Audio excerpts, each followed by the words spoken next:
Season 48, War number 10, and we're up against Sålty, and this time my team will be White Tiger, Iceman, and Kate Bishop.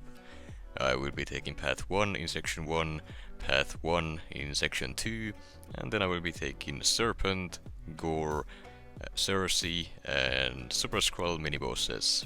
Nothing else this time around. My track record with the bullseye bosses has not been great, so we decided to use someone else for this war. Now, the first two fights this time around are gonna go by very quickly, so I'm hardly gonna be able to explain what's going on, so just bear with me and, well, just try to make sense of what's happening. Up first here we have a Hulkling on the personal space regeneration node, and I will be taking the fight with White Tiger, using the advanced power boost to start the fight off with a bar of power to quickly get to my Special 2. Special 2 inflicts the bleed debuff on the opponent, which prevents all of their healing, steals the healing, and then once it expires it nullifies all the current regen buffs on the opponent. That allows me to abuse Mystic Dispersion to get straight up to another Special 2, and then I can just cycle those over and over until the fight is done. And the only real thing I need to worry about here is Hulkling's immunity to power steal. It means that I can't power control him, I just need to bait specials instead, which does slow things down a little bit, but overall the fight is very simple with White Tiger. Then next up we have an Attuma here on the Masochism Overtime node, and I'm taking the fight with Kate Bishop, starting with the Cryo Arrow active as usual. Starting off the fight I go for a full combo right off the bat, drop the Special 1 to get the first Cold Snap on to do some damage, and now at this point the fight is essentially over, though I will still do my best to land some hits, heavies and all of that, to keep the Cold Snap paused, get the other one on with another Special 2, and at this point there is no hope for Attuma even taking me down. Even if I just let go of my phone, let him pound into me, I guess, and it wouldn't be enough. The Cold Snaps do way too much damage and the fight would have been over way before I would have been in any risk of dying.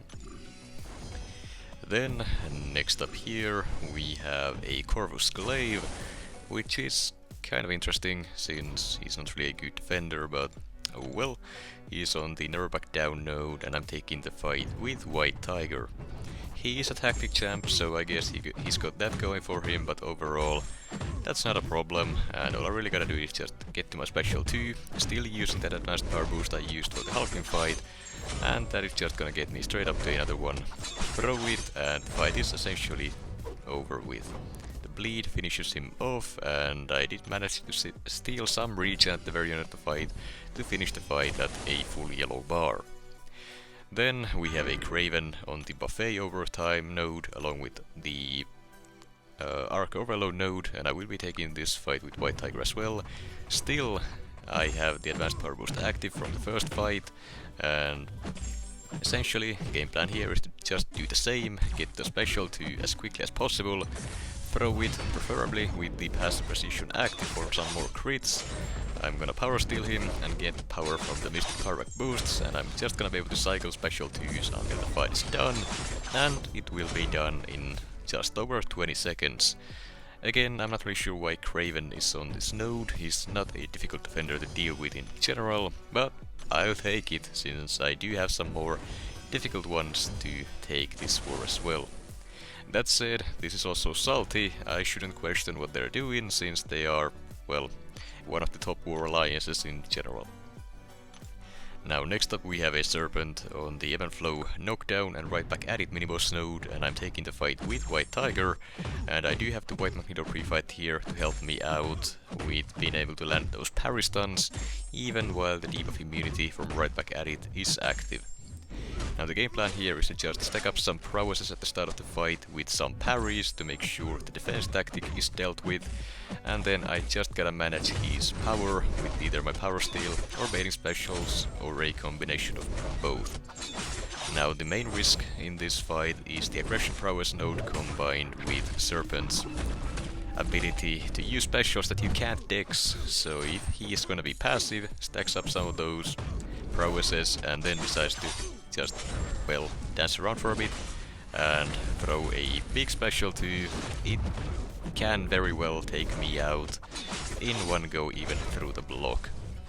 So as long as Serpent here is being aggressive, actually throwing those specials and allowing me to remove the prowesses with, well, hitting him, he's not that bad to deal with, but he does still have some very annoying abilities to account for, mainly the cheat death mechanic, while he is awakened. He did trigger it here, which is a pretty massive regen along with a ton of power gain. However, the power gain is mostly dealt with using the tactic prowesses here, which also lower the opponent's ability power rate. So as long as you can keep the prowesses up throughout the fight, you should be able to cut down most of the power gain he gets throughout the fight, including at the very end there. Overall, I would say White Tiger is one of the stronger options for Serpent, especially with these tactics. So yeah, if your BG doesn't have one, I would highly suggest at least one of you ranking her up and practicing the matchup. It's honestly not that bad once you get used to it. You just gotta remember that you can't dex the specials even if you want to, and just play it safe. Taking some cheap damage is fine, just yeah, don't do anything dumb like I tend to do. Then next up here we have a Gorr on the Burden of Might and High Energy Diet miniboss node, and I'm taking the fight with White Tiger as well. And well, we have all seen White Tiger against Gorr already, so this one's not gonna be anything special either. Now essentially I just gotta get the special 2, and at that point the fight is mostly dealt with. Now if I get any of the damaging debuffs on me, I will just immediately purify them due to the opponent having so many buffs.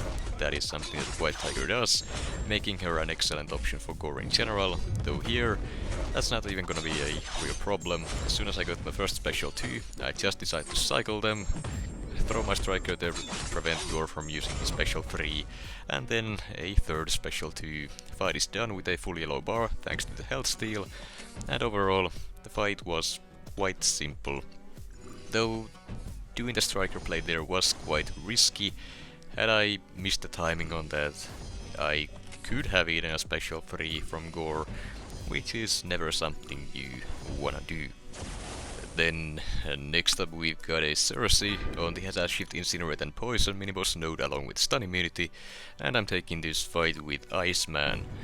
Now, Iceman isn't exactly the top Sersi counter by any means, and I could have taken this fight with White Tiger now looking back, and honestly I should have done that. This was the only fight I brought in Iceman for anyways, so I could even just brought a better counter, but I figured since he's a tactic champ, immune to Incinerate and Poison, he should work fine since it's just a Sersi who's not really too difficult to fight anyways. Now, I would still stand by that, she's not a difficult champ to take, it's just annoying with the glancing and it will take some time, especially on a stun immune node where she will be spamming those heavies very often. That said, so long as I can just, well, manage the defense tactic fine, dex the specials and just hit her over and over, I should be able to do this fight within the 5-minute time limit. Now, that said, I will be doing something extremely stupid here, though I know it was partly due to the game, or rather the defender being annoying. The fault lies in me and my sheer inability to react in time, which isn't usually a problem, but today was not my day, and well, this season has already been horrible for me anyways, so just pile it on. So as you probably saw from the title of this video, I will die here, and I don't die to any of the difficult fights, I die to a Sersi here, and this is the reason why. I'm stuck here trying to bait the special 2, she's forcing me to take some hits, which is consuming the tactic prowesses. I start worrying about the indestructible stacking up, so I do my best to just try not to dex, stand close and just, well, try to react when she does anything. And with all her dancing around, I just wasn't prepared for the special 2 when she finally did throw it. She had just gotten enough distance to trigger the unblockable as well, so when I threw up my block, Well, it didn't do anything. It went right through me, and then of course I ate full crits from the special 2 as well. Now, I did have the ice armor active, so one of those hits was capped at 5% of Iceman's health, but even then, the damage was just too much, because Sersi's crits hit very hard. So, yeah, that is death number, I don't even remember how many, it's been a while, so... yeah, very fun, and, well, I can't really defend myself there. It's a skill issue, and that's about all there is to it. You could also say it's a planning issue, which then also is my own fault, since this is what I decided on for myself. So, yeah, overall, not great. I'm just happy that this season is almost over. Well, at this point while I'm making this video, it has been over for many weeks by now, but that's besides the point. We are gonna be facing the same tactic again in a few days, so yay, I guess. As you can probably see, I'm not a big fan of these tactics, but it is what it is. That's also partly due to my own fault for, well, wanting to take so many fights and getting assigned so many fights without me saying anything about it. Either way, the next fight here is a Super-Skrull on the power efficiency mini-boss node, along with whatever nodes I forgot to check, and I'm taking the fight with White Tiger. Now, game plan is to just get the special 2, manage this guy's power gain by doing a combo ender to remove, rather nullify, the power gain buff, and then spam some special 2s. The falter here is something I need to keep an eye on, but overall it's not really that big of a problem, since I'm gonna be using so many specials in the first place. Though here, the falter did trigger on me due to Super-Skrull's abilities, which I had my eye on the entire fight. I reacted to it, just tried to wait it out, and luckily Super-Skrull went ahead and threw his special 2 at the same time, so I could deal with both at once. Then I went ahead and just threw the striker to finish out the fight, without needing to worry about the falter. Well, after all, since strikers can't miss, well, it's a great way to get around those, at times at least. As for the results, we did end up losing the war 5-8, so we definitely could have taken this one, but we didn't, since we played worse than they did. My death didn't help it, but at the very least it wasn't the deciding factor, so I guess there is that silver lining.